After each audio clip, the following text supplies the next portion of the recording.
नमस्ते दोस्तों, आपकी एकेडमी में आप सभी का स्वागत है। आशा करते हैं आप सभी स्वस्थ होंगे। और जैसा कि मैं इसके पहले जब भी वीडियो बनाता था तो इसके पहले लगातार कुछ दिन तक एनटीए नेट की वीडियो पड़ी हुई है। लेकिन क्योंकि जैसा कि आप लोग थंबनेल देख करके ही आए होंगे इस वीडियो पर, इसमें हम या फिर आज के बाद से हम अगले 2 महीने तक लगातार एनटीए के सिलेबस को और सीयूईटी पीजी के सिलेबस को पैरेलल हम कवर करेंगे जितना मेरे से हो पाएगा। उसमें सीयूईटी पीजी के कवर सिलेबस पर ज़्यादा ध्यान भी दिया जाएगा, क्योंकि इसका पेपर लेटेस्ट में 2 महीने भी अब नहीं है, मुश्किल से 50 दिन है, जैसा कि आप देख सकते हैं। तो इसलिए मैं इस वीडियो में आपसे बोलने वाला हूँ कि सीयूईटी पीजी हिंदी 2025 के लिए आप सभी तैयारी कर रहे होंगे और अच्छी तरह से लग गए होंगे। इस पूरे वीडियो में आपको थंबनेल से ही पता चल गया होगा कि हम किस किस चीज़ों पर बात करेंगे। हम सबसे पहले आपके स्ट्रेटेजी पर बात करेंगे, और मैं बता दूं यहाँ पर कोई ऐसी बात मैं बिल्कुल नहीं करने वाला हूँ अगले 10 मिनट तक जो बिल्कुल बकवास की चीज़ें हैं, जिसमें कुछ भी तथ्य नहीं है, कुछ भी एविडेंस नहीं है। मैं ऐसी बात नहीं करता। मैं जो भी बात लेके आता हूँ एक एविडेंस रिसर्च के साथ, फैक्ट के साथ लेके आता हूँ। तो अगले 10 मिनट तक आप इस वीडियो को वॉच करिए, फिर उसके बाद आप अपना फीडबैक भी दे सकते हैं कि हाँ, आपको इस वीडियो से कितना लाभ हुआ और आगे की स्ट्रेटेजी आपकी कितनी इससे बेहतर बन पाई है। इस समय आप जैसा कि देख पा रहे हैं, बहुत सारी चीज़ें, बहुत सारी दिक्कतें आ रही होंगी आप लोगों के साथ। कुकुरमुत्ता की तरह यूट्यूब चैनल बन गए हैं, आपको ही पता है। हर जगह पूरे सिलेबस को कवर किया जा रहा है, कहीं टेस्ट सीरीज़ के नाम पर, कहीं कोर्स के नाम पर। खैर, इस पर ज़्यादा बोलने से बेहतर ये है कि आप लोग भी समझदार हैं और कैसे कहाँ से बच के निकलना है ये आपको अन्य लोगों से बेहतर पता है। इस समय 3 चीज़ों की समस्याएं आपके सामने आ रही हैं कि इतनी बड़ी सिलेबस को कैसे कवर किया जाए। सिलेबस में केवल 7 पॉइंट है, लेकिन 7 पॉइंट में वो सिलेबस कितना बड़ा है, कितना डीप में है, ये सबसे बड़ी बात है समझना। तो आपके सामने एक बड़ी चुनौती है कि पूरे सिलेबस को हम कम समय में कैसे पूरा करें। दूसरा, हमारी रणनीति क्या होनी चाहिए, हमें किन किन पॉइंट को फॉलो करके हम इंडिया की टॉप यूनिवर्सिटी में जा सकते हैं, जैसे जेएनयू, डीयू, बीएचयू और एयू इलाहाबाद यूनिवर्सिटी। तो आज हम इसके स्ट्रेटेजी पर बात करेंगे कि आपको ज़्यादा नहीं, मैक्सिमम 5 पॉइंट आप अपने ध्यान में रखिए। इस 5 पॉइंट को नोट करिए। इन 5 पॉइंट से आप एक बेहतर अपनी स्ट्रेटेजी के साथ बात कर सकते हैं। दूसरी बात, मैं अभी लास्ट में जाने से पहले एक जो भ्रम फैला दिया गया है ना कि इस बार सीयूईटी में जेएनयू नहीं पार्टिसिपेट कर रही है, डीयू नहीं कर रहा है, डीयू नहीं कर रही है, बीएचयू नहीं कर रही है, तो ऐसा कुछ भी नहीं है। मैं एविडेंस के साथ दिखाने वाला हूँ अभी तक जितना मेरे पास एविडेंस है कि हाँ, सब कोई पार्टिसिपेट कर रहा है, और मैं एक एविडेंस के साथ अभी आपको दिखाऊंगा। तो चलिए चलते हैं। अब मैं बताता हूँ। सबसे पहले आपको देखना है, कुछ भी नहीं करना है। अगर आज तक आपने 2025 के लिए, अगर अब तक आपने तैयारी नहीं शुरू की है, 1 मिनट,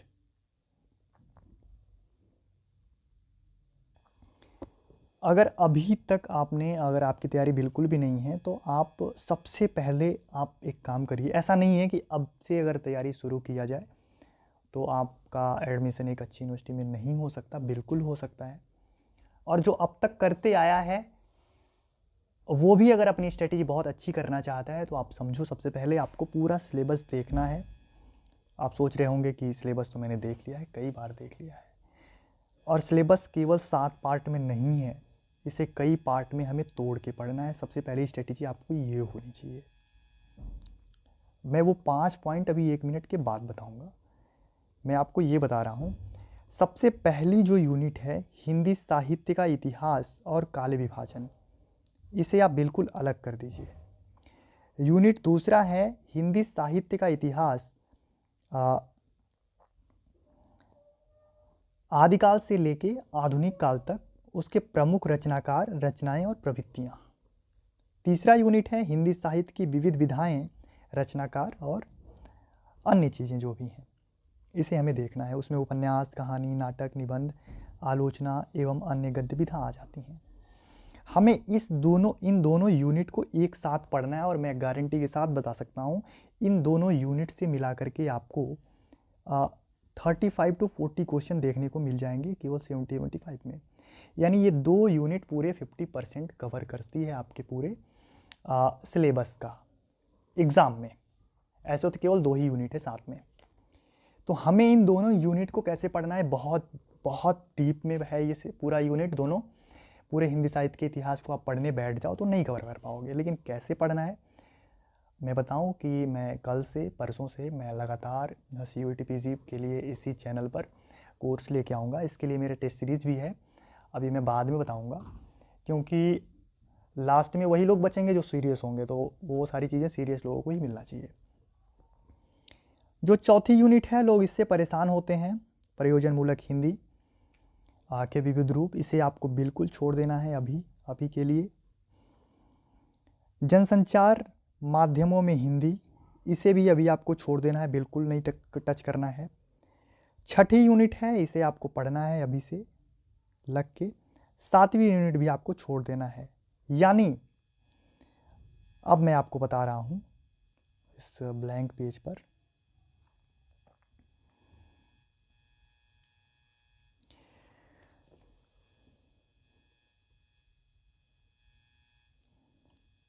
कि जो सबसे पहली यूनिट है आपकी,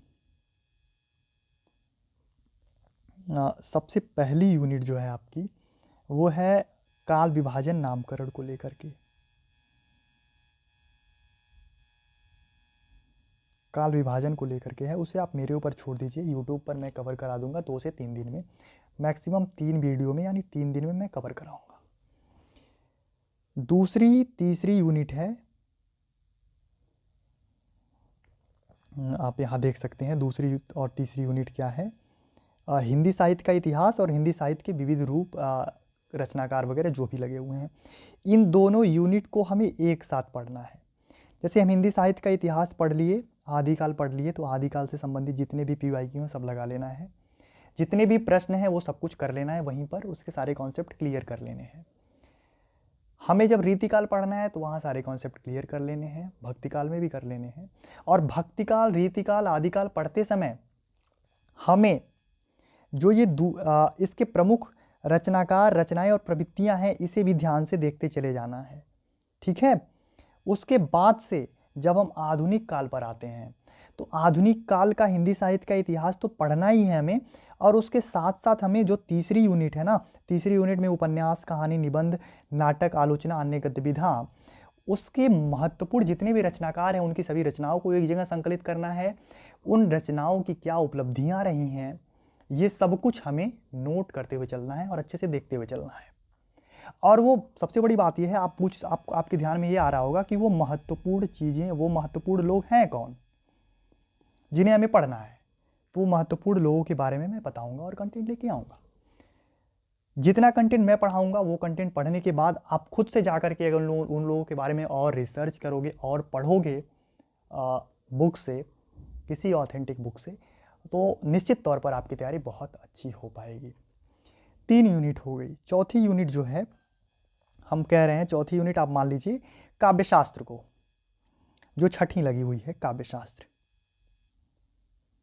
आप इसे भी मेरे साथ पढ़ लो। पहले खुद से एक बार काव्यशास्त्र पढ़ लो, जो भी लगे हुए हैं, शब्द शक्ति, काव्य हेतु, काव्य प्रयोजन और काव्य लक्षण, ये 4 पॉइंट आपके लिए लगे हुए हैं, और इन 4 पॉइंट से 5 से 8 क्वेश्चन तक देखने को आपको मिल जाएंगे। और मुश्किल से आप इसे 2 से 3 दिन में पढ़ जाइए और एक शॉर्ट नोट्स बना लीजिए, और जब मैं पढ़ाऊँगा तो आपका ये कॉन्सेप्ट क्लियर हो जाएगा। बचा 3 यूनिट।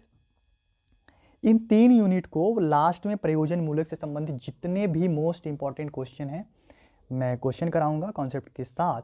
और जो मेरा टेस्ट सीरीज आप है अगर ज्वाइन करोगे तो निसंदेह आपको बहुत ही लाभ होने वाला है वहाँ से, क्योंकि वो उन सभी टेस्ट सीरीज को इस तरह से ही बनाया जा रहा है कि वो एग्ज़ाम में कैसे प्रश्न पूछे गए हैं पिछले 3 साल, उनको ध्यान में रखते हुए क्वेश्चन क्रिएट किया जा रहा है। साथ में समाचार पत्र के बारे में, हिंदी विज्ञापन के बारे में, हिंदी रेडियो टेलीविज़न के बारे में आप कोई भी किताब उठा के देख लीजिए, वो सारे किताब अभी उस तरीके से नहीं बनाए गए हैं जिससे पढ़ करके आप CUET PG का एग्ज़ाम दे पाओ। क्योंकि आपको बहुत सारी किताबें पढ़नी पड़ेंगी, आपको समाचार पत्र से संबंधित किताब पढ़ना पड़ेगा, विज्ञापन से संबंधित पढ़ना पड़ेगा, फिर रेडियो से पढ़ना पड़ेगा, टेलीविज़न से पढ़ना पड़ेगा। इसलिए बेहतर ये है कि इन चारों किताब को जो पढ़ा है, पढ़ने के बाद उसका कॉन्सेप्ट क्लियर है, उससे कोई प्रश्न बना लिया है और उसे अगले को ये पता है कि CUET PG से कैसे प्रश्न पूछे जाने की संभावना है, तो निश्चित तौर पर आपको उससे पढ़ना चाहिए। तो ये पढ़ाने वाला काम आपकी एकेडमी पर निश्चित तौर पर हम करेंगे और अपने टेस्ट सीरीज में भी ये इन सारी चीज़ों को लेकर के आएंगे। और आप सोच रहे हो टेस्ट सीरीज के बारे में बात करने आए, नहीं, ऐसा बिल्कुल भी नहीं है। आप नहीं भी टेस्ट सीरीज ले रहे हो तो निश्चित तौर पर आपको इन सभी चीज़ों का फ़ायदा इस प्लेटफॉर्म पर होगा। और निसंदेह ऐसा भी बात है कि अगर आप टेस्ट सीरीज लेते हो तो 2-4-10% तो ज़्यादा फ़ायदा आपका होने ही वाला है अन्य लोगों की तुलना में, क्योंकि फिर आपको अलग से गाइड किया जाएगा, अलग से व्हाट्सएप ग्रुप क्रिएट किया जाएगा, उन लोगों के लिए अलग गाइडेंस सेशन होगा जिसमें GNU, DU, BHU, HCU और AU के पुराने जो छात्र हैं वो आएंगे, आपका सेशन लेंगे, थोड़ा बातचीत करेंगे, आपके जितने भी कॉन्सेप्ट नहीं क्लियर हो रहे हैं वो क्लियर भी कर देंगे।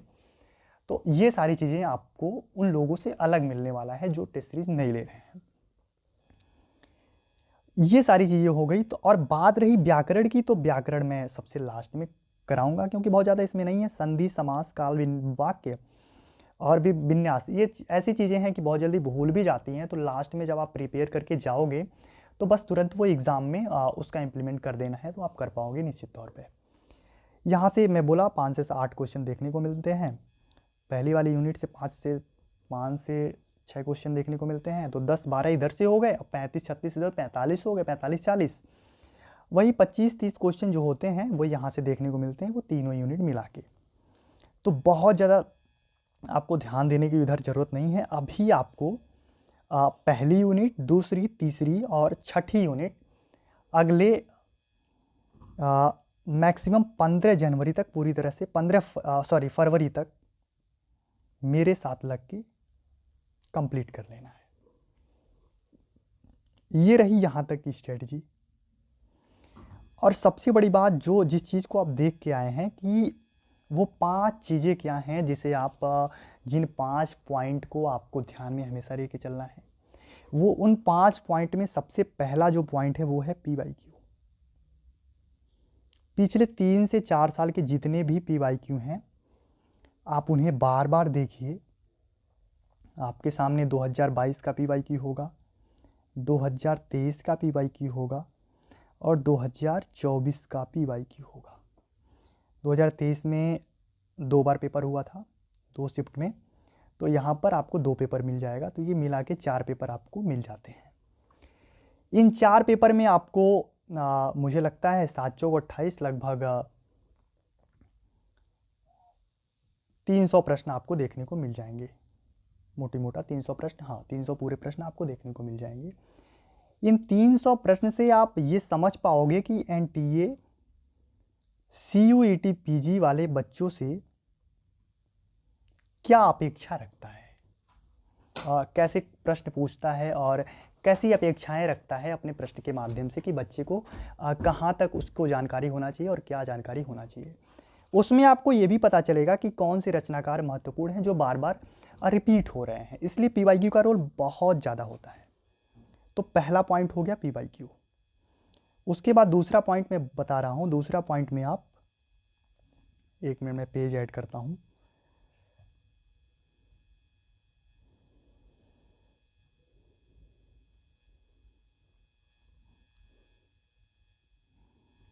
आप इस वीडियो को 2x पर देखिए और बीच में जो गैप मैं ले रहा हूँ उसे आप स्किप भी कर सकते हैं।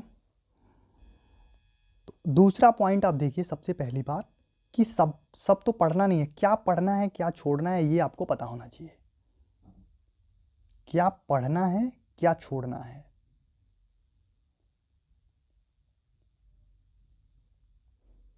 ठीक है, सब नहीं पढ़ना। कोई इस समय बोले हिंदी साहित्य का इतिहास पहले पूरा पढ़ जाओ, बिल्कुल उसकी बात नहीं माननी। हमें हिंदी साहित्य का इतिहास पूरा तो पढ़ना है, लेकिन बहुत सारी चीज़ें छोड़ देनी है, बहुत कम पढ़ना है। अब क्या क्या पढ़ना है ये आपको यहाँ पता चलेगा। प्लेटफॉर्म पे पता चलेगा धीरे धीरे। तीसरी बातें जो हैं कि हमें पढ़ना पूरा सिलेबस भी है, ये भी ध्यान रखना है। आप सोच रहे होगे कैसी बातें कर रहा है, तो आज ही सब कुछ तो क्लियर होगा नहीं। आज मैं स्ट्रेटेजी पे बात करने आया हूँ, तो आप बस इतना समझो कि पूरा सिलेबस हमें पढ़ना भी है। चौथी बात, ये हमें जो महत्वपूर्ण टॉपिक हैं उनके एक शॉर्ट नोट्स बनाने हैं, और ये शॉर्ट नोट्स इतने शॉर्ट होने चाहिए कि अगर आप पूरे काव्यशास्त्र को पढ़ रहे हो, जो 4 पॉइंट हैं, तो मैक्सिमम 2 पेज के शॉर्ट नोट्स हों, मैक्सिमम ऐसे शॉर्ट नोट्स होने चाहिए, ताकि आपके जब एग्ज़ाम हो ना, तो आप उसे मल्टीपल टाइम रिवाइज कर पाओ। और किसी चीज़ को जब एग्ज़ाम से पहले आप मल्टीपल टाइम रिवाइज करते हो, तो निश्चित तौर पर वो आपके दिमाग में एक अलग छाप छोड़ती है, और वो एग्ज़ाम टाइम में आप एग्ज़ाम हॉल में रिकॉल कर पाते हो। ये मैं अपने व्यक्तिगत अनुभव से बता पा रहा हूँ। तो ये 4 पॉइंट हो गया। 5वां पॉइंट आप देखो कि आप कहीं ना कहीं, मैं ये नहीं कह रहा हूँ मेरे से, आप किसी ना किसी प्लेटफॉर्म पर एक बेहतर टेस्ट सीरीज लो,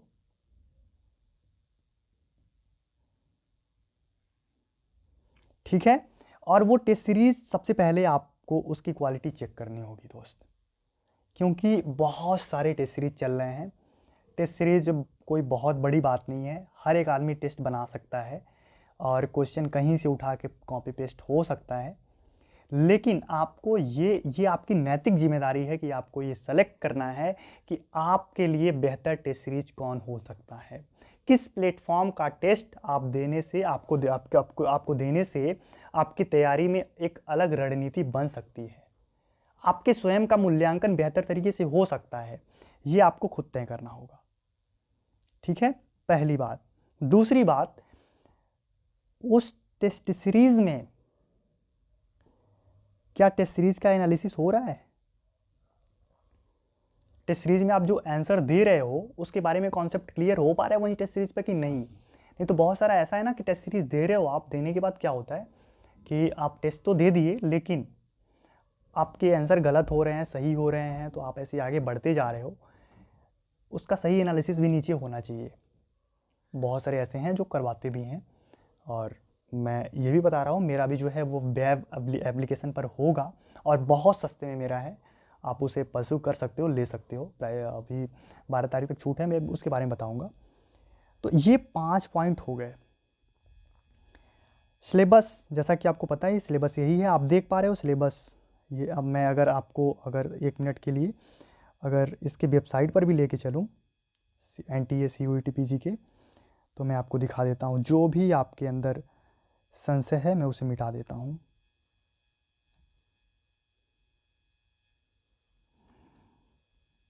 बहुत सारे बच्चों का मैसेज आ रहा था, आप यहाँ देखिए, आपके सामने ये वेबसाइट है, ऑफिशियल वेबसाइट है, आप देख सकते हैं CUET PG 2025, यहाँ सामने लिखा भी है।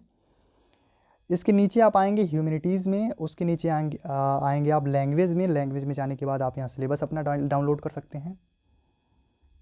अभी शायद कुछ साइट पे दिक्कत है, कोई दिक्कत नहीं, इसे छोड़ते हैं अभी। सिलेबस आप यहाँ से अगर डाउनलोड करोगे तो वही सिलेबस ओपन होगा जो आपके सामने था। दूसरी बात, कुछ बच्चों के साथ ऐसा है, भरमाया जा रहा है बहुत जगह कि बहुत सारी यूनिवर्सिटियाँ नहीं हैं इस बार CUET PG में, तो मैं बताना चाहता हूँ कि आप यहाँ से जा कर के देखिए ऑफिशियल वेबसाइट पर कि कौन कौन सी यूनिवर्सिटी CUET के अंडर इस साल हैं। आप यूनिवर्सिटी पर जाइए, यूनिवर्सिटी को सेलेक्ट करिए, इसमें देखिए बाबा साहब भीमराव अम्बेडकर लखनऊ यूनिवर्सिटी है। उसके बाद आप देख सकते हैं Amethi Delhi, central university of Punjab, central university of Andhra Pradesh, central university of Gujarat. बच्चे बात कर रहे थे GNU इस बार नहीं है, तो मुझे नहीं लगता GNU नहीं होगा। आप देख लीजिए, बड़ा सा लोगो है GNU का, जवाहरलाल नेहरू यूनिवर्सिटी GNU, और GNU भी पार्टिसिपेट कर रही है 2025 में। आप ऊपर देख सकते हैं common university entrance test CUET PG 2025 participating universities, तो GNU भी पार्टिसिपेट कर रही है। आप किसी के भरमाने से मत जाइए। उसके बाद से देखिए DU भी उसमें है, और AU भी है, भी इलाहाबाद यूनिवर्सिटी भी है, और BHU भी इसमें है। अभी BHU अगर मैं शायद नहीं कहीं देख पा रहा हूँ तो मिसिंग होगा, लेकिन सारी यूनिवर्सिटियाँ पार्टिसिपेट कर रही हैं। और जहाँ तक मुझे पता है कि जितनी भी सेंट्रल यूनिवर्सिटी हैं वो तो निश्चित तौर पर CUET PG को या फिर CUET को पार्टिसिपेट करेंगी। इसे आप निसंदेह, अगर ऐसा आपके अंदर कोई भ्रम पैदा हो रहा है तो आप उसे निकाल दीजिए, ठीक है। क्योंकि कॉमन यूनिवर्सिटी एंट्रेंस टेस्ट ये पूरा UGC के अंडर आता है, वो UGC करा रही है। तो UGC के अंडर जितने भी सेंट्रल यूनिवर्सिटी हैं वो तो 100% आते ही हैं, इसलिए उन्हें करवाना ही करवाना है।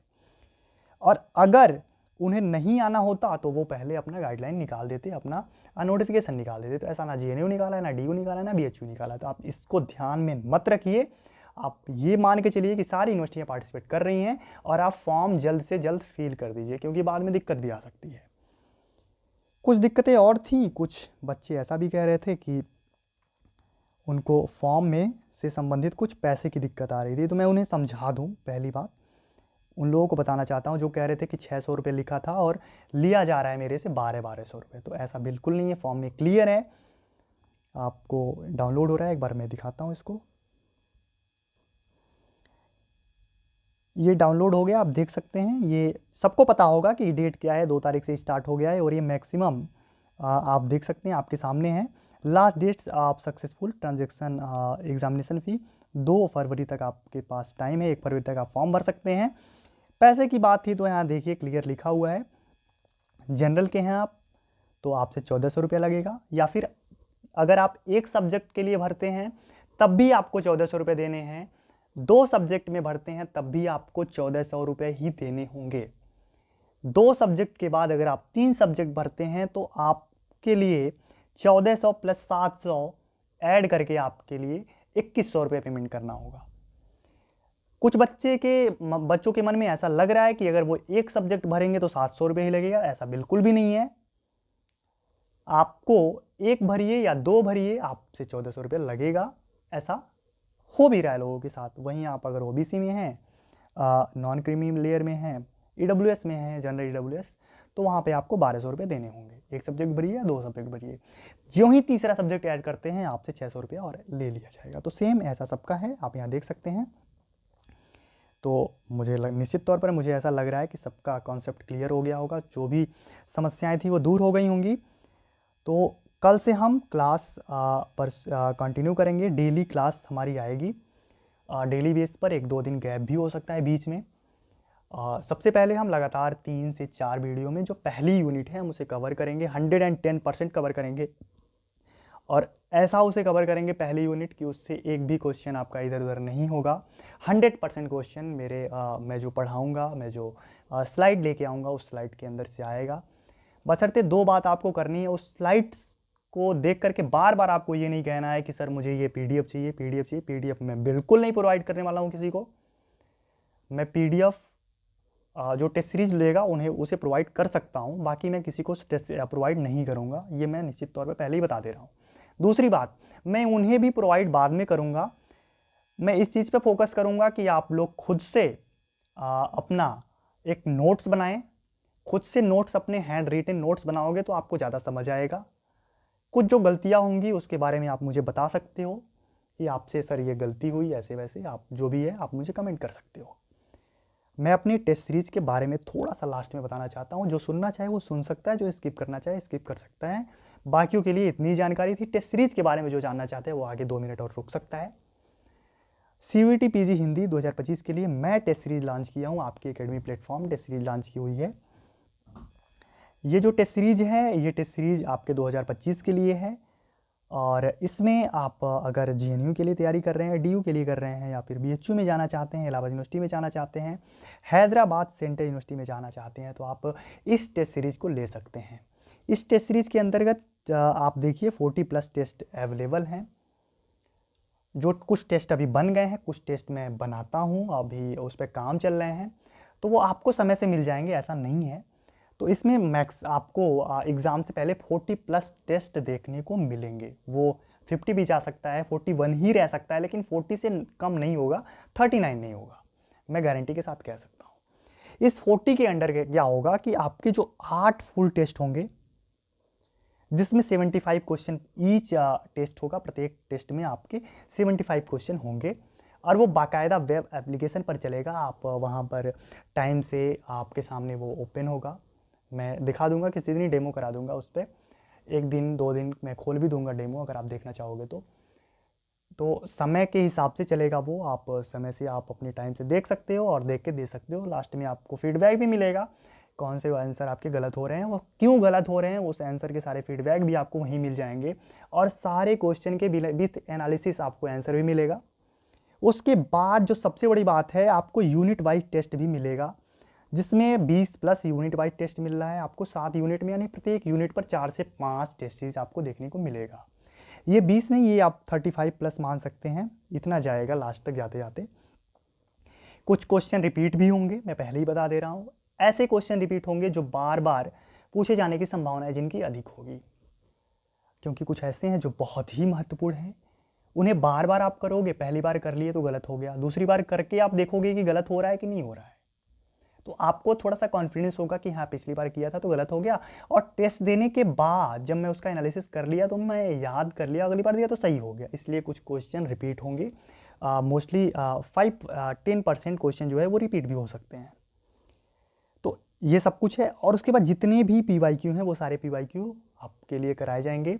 वो PYQ पिछले 3-4 सालों के जितने भी CVT के हैं वो, उसके साथ साथ GNU जब पहले कराता था, वो DU पहले जो कराता था, DUET Delhi university entrance test, BHU कराता था, अपने अलग अलग पार्टिकुलर यूनिवर्सिटियाँ कराती थी, वो भी CUET के लेवल का ही क्वेश्चन बनाती थी। और आज भी ऐसा नहीं है कि CUET में जो क्वेश्चन बन के आता है वो कहीं से ऐसे आसमान से नहीं गिरता।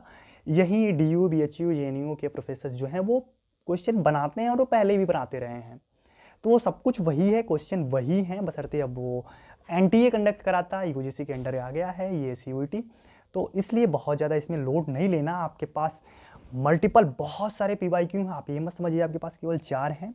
तो वो ऐसे बहुत सारे PYQ आपको देखने को मिलेंगे विथ टेस्ट फॉर्म में। तो अगर आपको लेना है तो मैं आपके लिए बता रहा हूँ कि 12 तारीख तक आप इस टेस्ट सीरीज़ को ले सकते हैं, 50% ऑफ है।